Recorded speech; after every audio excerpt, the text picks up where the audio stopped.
test or crash, so we are doing notes. And then they'll have to come back and take the test on Tuesday. I'll give them a kind test. That's right. Okay, so we are heading into the next unit, which is energy, reaction rates, and equilibrium. Lots of stuff. Okay? We are going to be heading into doing some energy stuff. So as you've got stuff to fill in as we go. So energy is the capacity to do work. Potential energy is stored energy. Kinetic energy is the energy of motion. Okay?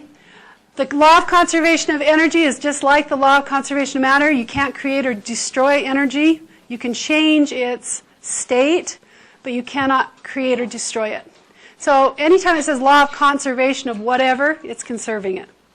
Yes, sir? How does gravity affect potential energy in a measurable way?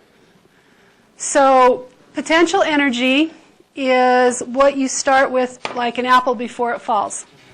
Kinetic energy is once the apple is released and starts falling, that energy that was stored in the apple by hanging up so far is influenced by gravity coming down. So wait, does your potential energy include the energy from the gravity of like where it is? Yeah. Mm-hmm. Yep. Is there a way to measure potential energy before it's being used? Yeah. Not before it's being used. You can actually, if you've done stuff, we can say it has this much potential because we've already done studies on it. But Where you take the mass and you do something with the rate of gravity, and you can find out the. But other people have done that before, so that's how they come up with an equation. Oh. So you have had to do some experiments in order to figure out what the potential we energy can was do it before. now. We can do it now, Yeah, yes. that's what I was saying.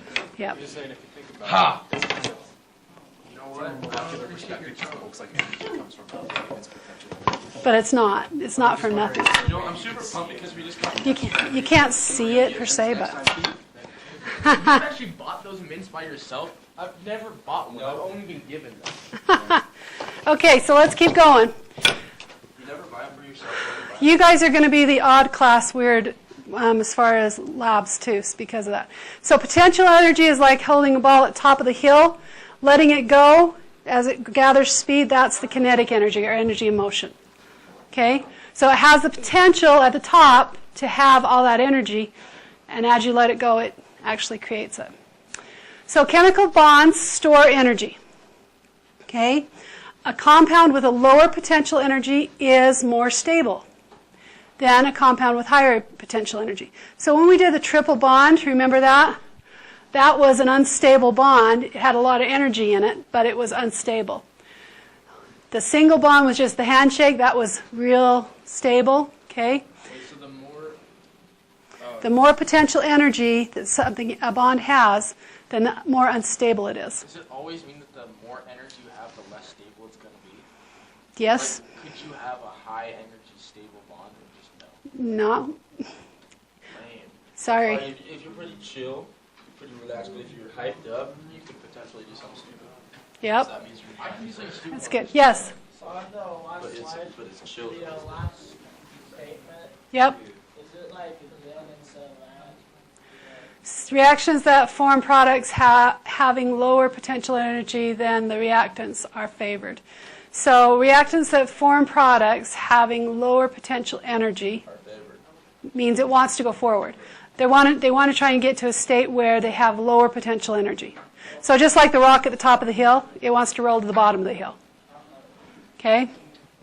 All right, so we're going to be using some units for energy. Calories is what we know most of, but that is not the SI unit. The SI unit is joules. Joules is kilogram meter squared per second squared. I believe this is the unit part of it, but we'll just be using it as joules. The lowercase calorie, this is not your nutritional calorie. A nutritional calorie is actually a kilocalorie. So it's 1,000 calories. So when you see in here it has 25 calories, it's actually 25,000 calories. A calorie is just enough amount of energy to heat 1 gram of water 1 degree Celsius. That's what the definition of a calorie is. Okay? So when we think about moving our body and doing bodily things, we need a lot more energy than that. and so that we need kilocalories to make it work. The thing you'll need to make sure you remember is the conversion between calories and joules. I thought they didn't want us talking about joules in school. I get it. That's pretty funny. Wow, Caleb. Wow. Okay, going forward. Hold on real quick. I'll hold on real quick. Well, yeah, I'm not talking Okay, I am recording this so you can look at it later, so if you need to, you can. Okay, so energy change and reactions. When molecules come together and react, bonds are broken and new bonds are formed. Okay? Bond breaking always requires an input of energy. So in order to break bonds, you have to put energy into it. Okay? To cleave the bonds here for the chlorine, it takes 58 kilocalories per mole. Bond formation always releases energy. So when I take those two chlorines and put them back together, 58 kilocalories is released. So breaking bonds takes energy. Putting bonds together releases energy. We okay to go forward? No?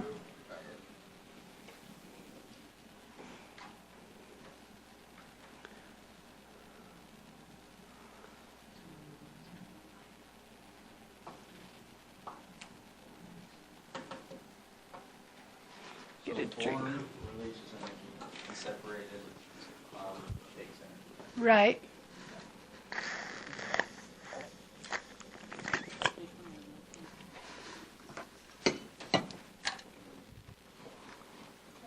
Okay, going forward here then.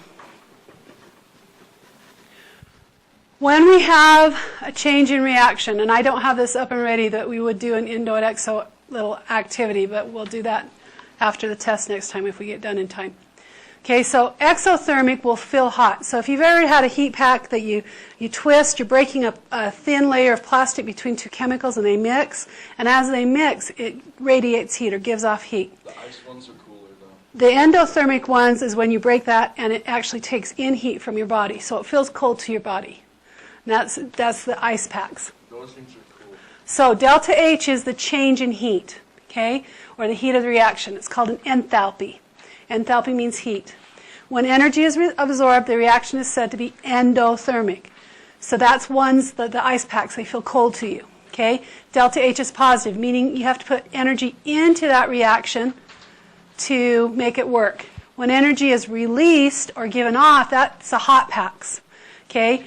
It's basically saying I'm giving off this much energy and so it feels hot to us. So to cleave bonds, it takes energy. To form bonds, it gives off energy. So we have to put energy in to break bonds, but when bonds are formed, it actually gives off. Okay? Cleave means to what? Break apart. So if you don't know what cleave means, change that word so you understand it. Cleave means to break apart. Cleave means to break apart. Yes? Why are the pictures the hot one blue and the cold one red? I was kind of wondering the same thing. Because the solution itself becomes cooler. Even though it feels hotter to its surroundings, the solution is giving off that energy. On the other one, we have to put energy into it, so we're actually heating up the reaction to make it keep going. So it's pulling energy from outside. It feels cold. But it's actually getting hotter. Right. And the other one It's not actually getting hotter, it's actually using that heat to form bonds. Okay? Or actually cleave bonds, sorry. Got it backwards. Okay, so energy, the unit of energy. We talked about calorie, and I already told you this. It takes 1 gram to go 1 degree Celsius. Another unit is joules, and then we have this conversion again, just a reminder. I think I did that. Didn't I go back? No? That's... I think I put that in twice. Okay, so basically breaking up is hard to do. It takes energy. Okay? usually an argument or something when you break up. To cleave bonds, to come together. I don't know. Okay, so are we there now? Okay, so let's go here. I'm going to have to fix those. So energy changes in a reaction. Bond dissociation energy. So endothermic, I start here with my reactants, and I end up here with my products. Okay? So heat's taken in. If I'm exothermic, I start here with my reactants, and I give off heat, and I end up down here. So bond dissociation energy, remember, is the amount of energy it takes to break the bonds. Bond dissociation energies are positive because I have to put energy in to break it up. So they're endothermic. Bond formation is negative. So when I put a bond together, it releases energy and things are given off. So I think of it as like the wedding. Okay? When I put some people together, they give out a lot of wedding invitations. That's what I'm thinking. Giving out a lot of wedding invitations. So they give out a lot of things. If they have to, after get divorced, it's a lot more paperwork they have to do. So they have to do some paperwork to break those bonds. Put some energy into doing it. Getting married's not that hard, though.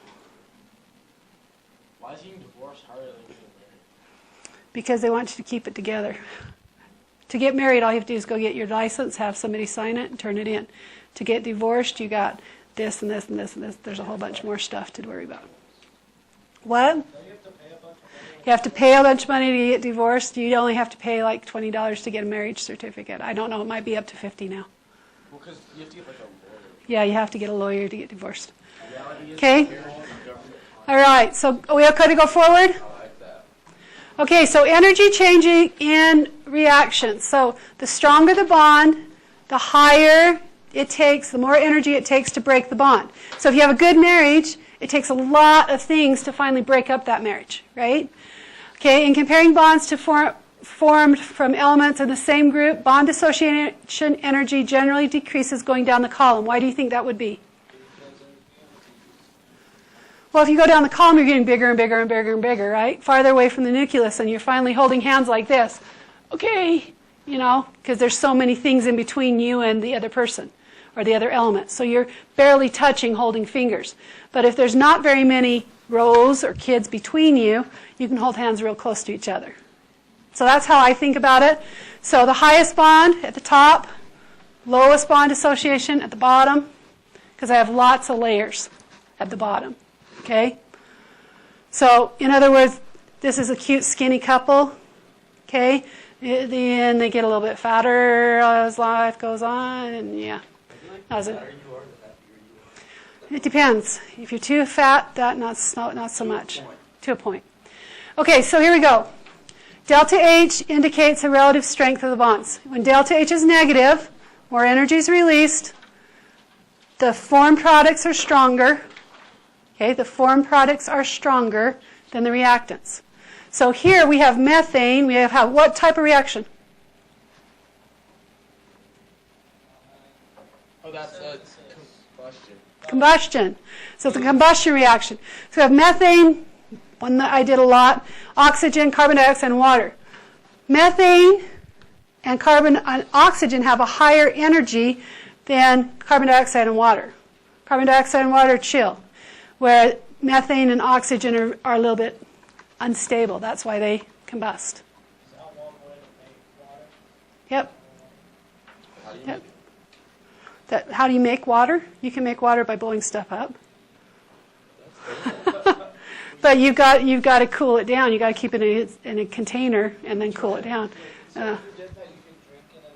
You could drink it. It'll probably be carbonated water because the carbon dioxide would go into the water. So, I actually have a bottle of carbonated water that's from a natural spring from Scotland. So, Is it still carbonated or probably not? yeah, it's carbonated. It's bottled. They bottle it. How old is it? You're really going to make me date myself, aren't you? No, okay, let's move on. I got it in 1982. Okay. All right, so going on. If it's positive, then energy would have to be put in. So this is trying to reverse that reaction. So this is, anybody know what this is?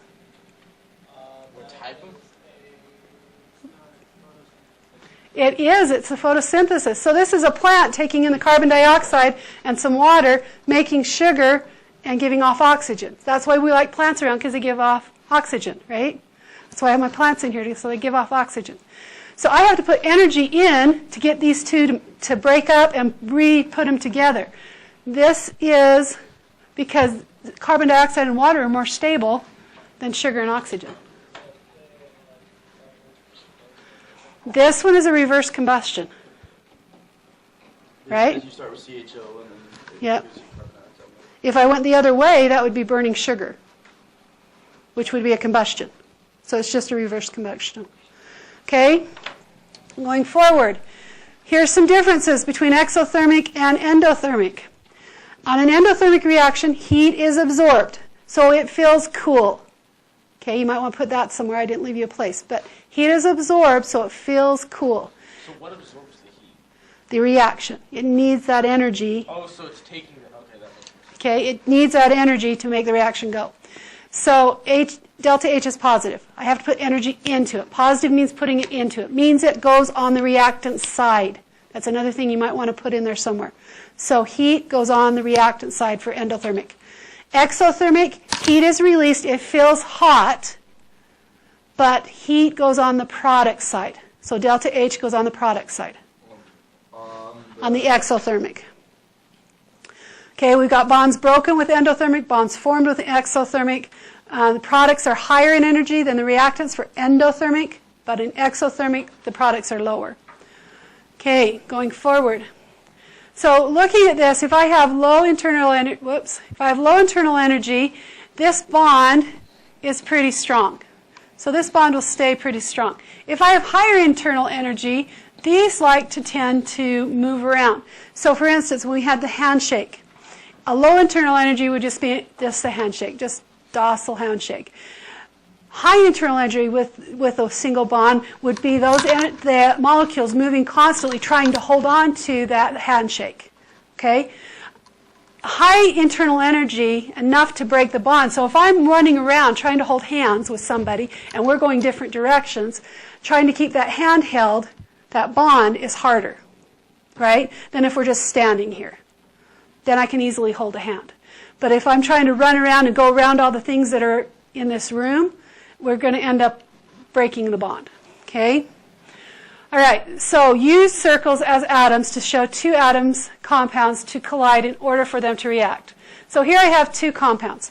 They have a line so that this one, when it bumps into this one, and this one, when it bumps into this one, will actually react.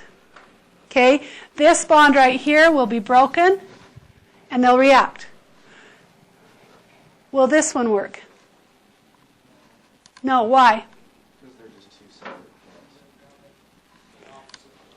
They're going in opposite directions. They're not really lined up to where it's a favorable collision. Okay, does orientation matter? If this person's saying hi, and the girl he's saying hi to is behind him, looking the other way, he'll look like an idiot. Nothing will happen, right?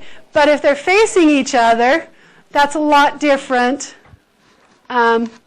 Go on, right? Okay, so we've got a little reaction here going on. I thought I had, oh, it's next. All right, so for reaction, what type of reaction is this, by the way? I'm going to keep bugging you about it. Nope. Single replacement. So for the reaction to occur, two molecules must collide. And we've got to break this bond so this bond can form, right?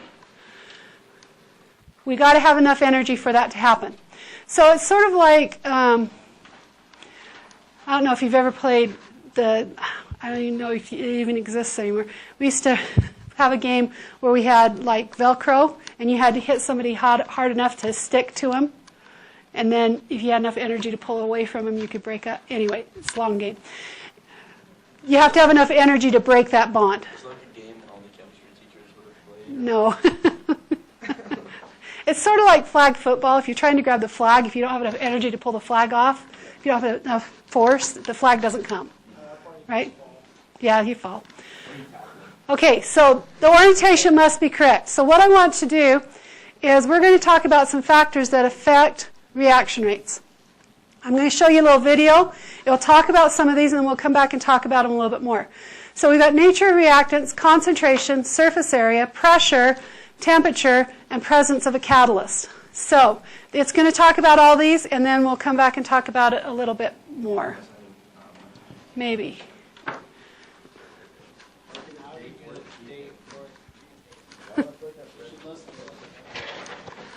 I just had it up, so for some reason it's not working.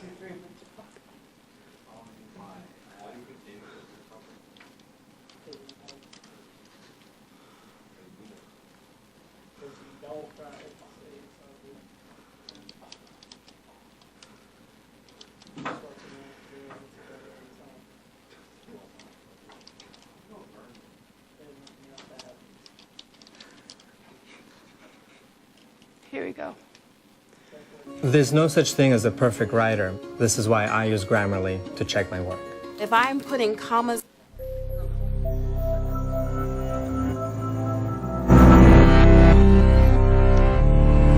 Okay, it is a TED Talk, so we'll listen to TED Talk real quickly. Meet our chemist, Harriet. She has a chemical reaction that needs to occur more quickly. Our chemist has some processes at her disposal that can help her speed up her reaction, and she knows of 5 ways. And to remember them, she thinks back to her days as a high school student, and the day she got a date for the dance. Harriet was in high school studying between classes. She had lost track of time and was going to be late to class. Unbeknownst to her, Harold, who was just around the corner, was running late too. They both sprinted to class, and as it happened, sprinted directly into one another. Now, this was no small collision. They ran squarely into one another in such a way that he knocked the books right out of her hand. "I'm sorry," he said. "Let me help you with your books." He kindly helped her recollect her belongings and politely offered to walk her to class. And you'll never guess who went together to the dance later that year. Yep, those two. So as we can see from this example, the key to getting a date for the dance is to collide with someone and knock the books out of their hands. Now, you're probably already aware that not all collisions lead to dates for the dance, thankfully. The collisions must have 2 important characteristics. 1, correct orientation that allows books to be knocked from one's hands, and 2, enough energy to knock the books out. Shortly after this incident, Harriet decided to tell me, her chemistry teacher, all about it. I noticed some interesting parallels between her story and chemical reaction rates, which happened to be what she was studying in the hallway the day of the collision. Together, we decided to set out on 2 missions. Harriet wanted to help all chemistry students and chemists remember how to speed up the rate of chemical reactions, and I, being the nice guy that I am, decided to make it my mission to help create educational environments in which more book-dropping collisions can take place to increase future chemists' chances of getting a date for the dance. In order to facilitate this improved dance date-getting process, I proposed 5 changes to all schools that parallel Harriet's 5 ways to increase chemical reaction rates. First, I proposed that we shrink the size of the hallways. This will make it more difficult to safely navigate the hallways and will cause more collisions than in larger hallways. And by increasing the number of collisions, we increase the likelihood that some of those collisions will have the correct alignment and enough energy to create a date for the dance. Now, chemically speaking, this is equivalent to lowering the volume of a reaction vessel or a reaction mixture. In doing so, the individual particles are closer together and more collisions will occur. More collisions means a greater likelihood that collisions with the appropriate energy and configuration will happen. Second, I propose increasing the overall population of the school. More students equals more collisions. By increasing the number of particles available for collision, we create an environment where more collisions can take place.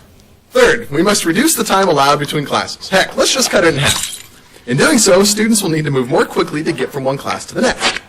This increase in velocity will help make sure collisions have the appropriate amount of energy necessary to ensure book dropping. This is analogous to increasing the temperature of the reaction mixture. Higher temperature means particles are moving faster. Faster moving particles means more energy and a greater likelihood of reaction causing collision. Fourth, students must stop traveling in packs. By traveling in packs, those students on the outside of the pack insulate those in the middle from undergoing any collisions. By splitting up, each student has more area exposed that is available for a collision from a passing student. When particles travel in packs, the surface area is very small, and only the outside particles can collide. However, by breaking up the clumps into individual particles, the total surface area is increased, and each particle has an exposed surface that can react. Fifth, and finally, we hire a matchmaker. Is this colliding and book dropping too violent? Is there an easier way to get a date that requires less initial energy? Then a matchmaker will help with this. The matchmaker makes it easier for a couple to get together by coordinating the match. Our matchmaker is like a catalyst. Chemical catalysts function by lowering the activation energy. In other words, by lowering the energy required to start a reaction. They do this by bringing two particles together and orienting them correctly in space so that the two can meet at the correct configuration and allow a reaction to take place. So, to sum up, if a future chemist wants a date for the dance, he must collide with another person and knock the books out of their hands. And if a chemist wants to make a chemical reaction occur, the particles must collide in the correct orientation with an appropriate amount of energy. And both of these processes can be accelerated using the 5 methods I've described.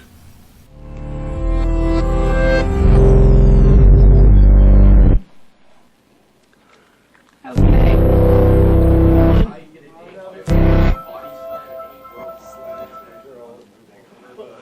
I don't suggest you body slam any girl in the hall for a date. When it was talking about like all this stuff, the chemical reactions, how doing all these things makes it so you can get more matches or whatever. Uh-huh. Can it also make it so more bad reactions can happen too? Or not really? No, it's either reactions happen or they don't. And there's nothing to do with bad reactions. Right. So the first thing they talked about was temperature.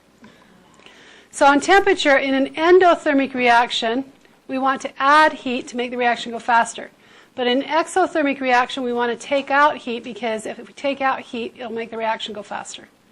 So depending on what we do, temperature high or low, depends on how it affects. If I put more heat on an exothermic reaction, it'll force it backwards. If I put less heat on an endothermic reaction, it'll keep it at its reactants.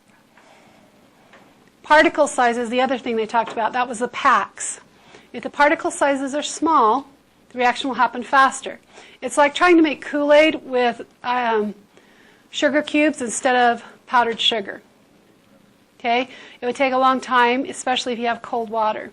So if you make it smaller particles, it'll react faster. Concentration is another one. Concentration, that was him talking about putting more kids into the school. So if I put a lot of salt in and make it concentrated, then there are more things to react. Okay? More chances of making a match. Catalysts are your matchmaker. Catalysts form a different pathway for the same reaction to go forward. You still start with the same things, you still end with the same things, but the pathway in between is a lower energy. It's not necessarily a slower one, but it's lower. So it doesn't take as much energy to do. Okay?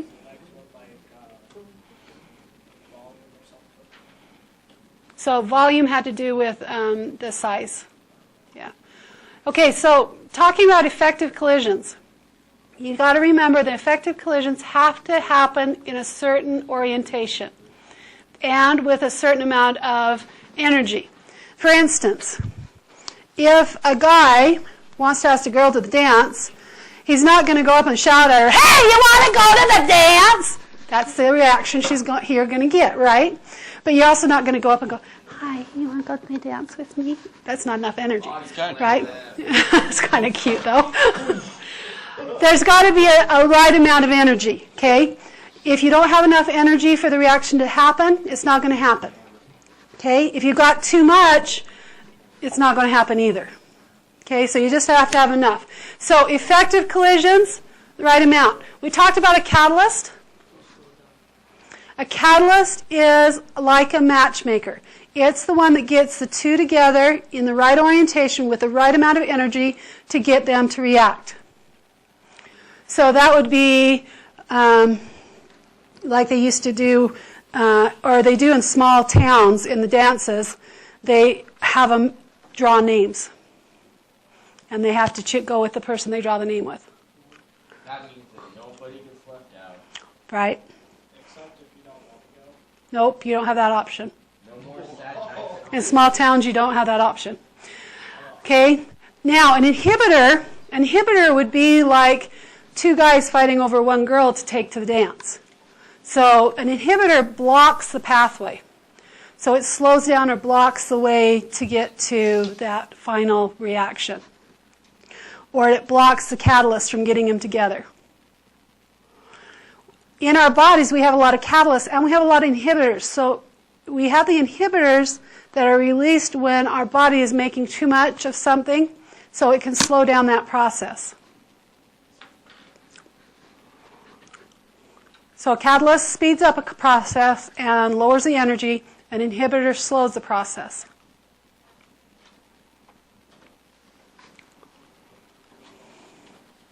We okay to go forward? 1 second. 1/1000. A little bit more than 1 second. Okay. 1 hour. Child. I know this wasn't what you were planning on doing today, but we're going to make it work. We only have so many hours. John, I got my science teacher to talk for the entire class period so we didn't have to do a test. Okay, here we go. Homogeneous means it's in the same phase as everything else. So if I'm talking about a homogeneous catalyst for an aqueous solution, it would be in solution form.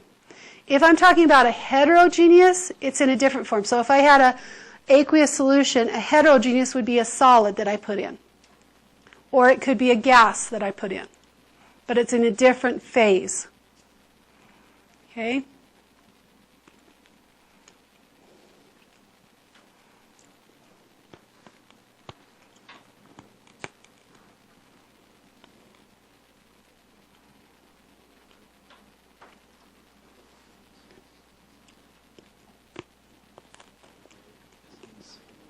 Is in the same phase as.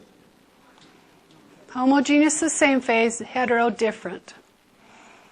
Usually a heterogeneous is a solid with a liquid or a gas. What did those two affect? Like, when would you want it? So a catalyst, you want a catalyst to make things go faster. So if I'm making ammonia as a product that I want to produce, ammonia, it takes a lot less energy to produce if I have a catalyst going. And I can make a lot more faster. Right, but when do you decide which, like, if you want it to be a homogeneous or the heterogeneous? It depends on which catalyst will work with the equation that I'm trying to catalyze. Okay? All right, going forward. Focus on the human body. Catalysts in our bodies are called enzymes. Yes? Skip biological catalysts. This is biological catalysts. It's okay. Biological catalysts are enzymes. Okay? Enzymes are usually protein molecules that are held together with 3 specific dimensional shapes. So if you look over here, we've got lactose and glucose, and lactase and close. I can't read that. So they are specific for certain things to get them go. Is it galactose? Sorry, my site is not great right now. Okay, the ACE means it's an enzyme. Okay? So we've got an enzyme here that's going to get lactose. It's going to actually bring lactose in, and it breaks it up to glucose and galactose. There we go. Sucrose with lactase doesn't fit, so it can't break it up. Okay, so lactose is a sugar from milk. An enzyme has an active space that binds a specific compound. And it either binds it together or it breaks it apart. That's the job of an enzyme. Yes? How come in the lactose with the sucrose, how come the... Lactase, yeah. Yeah, how come there are 2 circles and the circle knob doesn't fit the circle, but the hexagon... I don't know. I didn't look at that. That's awesome. That's awesome. Yeah, it should be the circle fitting in, not the hexagon. That's funny. Okay, yeah, that's an error in the picture. Okay, so lactase converts a carbonate to 2 sugars, glucose and galactose. People who don't have enough lactase, this is where people get lactose intolerance because they can't break that lactose down. And because they can't break the lactose down, that causes them a lot of problems, intestinal and gas and all that kind of nasty stuff. So here you actually have this chemical structure of lactose right here, and then what it looks like in a model. And this is the active site. So it's not really a smooth hexagon and that, but that's what's going in there. And it will actually break it apart. So you have galactose and glucose in the very end. Okay, yes? catalyst you can get for the potatoes, and it's been bugging me for years. Don't know which one. The catalyst for the potatoes? You can get it from potatoes. Catalyst that you can get from potatoes. There's a lot of starch in it, but that's not a catalyst. Yeah, there's a catalyst you can get from potatoes. I used it in an experiment, and I've been trying to figure out what it was called for 3 years. It's been I wonder, maltase? I don't know. I don't have that on the top of my head. Okay, so look at these 4 experiments. Okay, look at these 4 experiments. You need to be able to look at an experiment like this and be able to say it will react very quickly, it will react slowly, or it won't react at all. Okay, so let's look at the first one. Is it possible? Okay, that's the first thing you want to do. Is it possible? Can I get iodine, aqueous, lead aqueous to make lead to iodide? No. Yeah, it is possible. This is what we got that bright canary yellow when I did the demos. When I took the 2 clear liquids and I got that bright canary yellow. That's it. Okay? So that one worked pretty fast, right? When we mixed them. Okay, what about the second one? Will that one work? Think about what you know about charges and how things go together. Okay, he says slow. What about the rest of you? Will it work? Do 2 negatives like to go together? No. Does it like to end up with an extra negative? No. This one's not going to work. So it just won't react. It won't react. So what, like, I get the whole won't react, but what makes you know the difference between rapid and slow? Okay, let's look.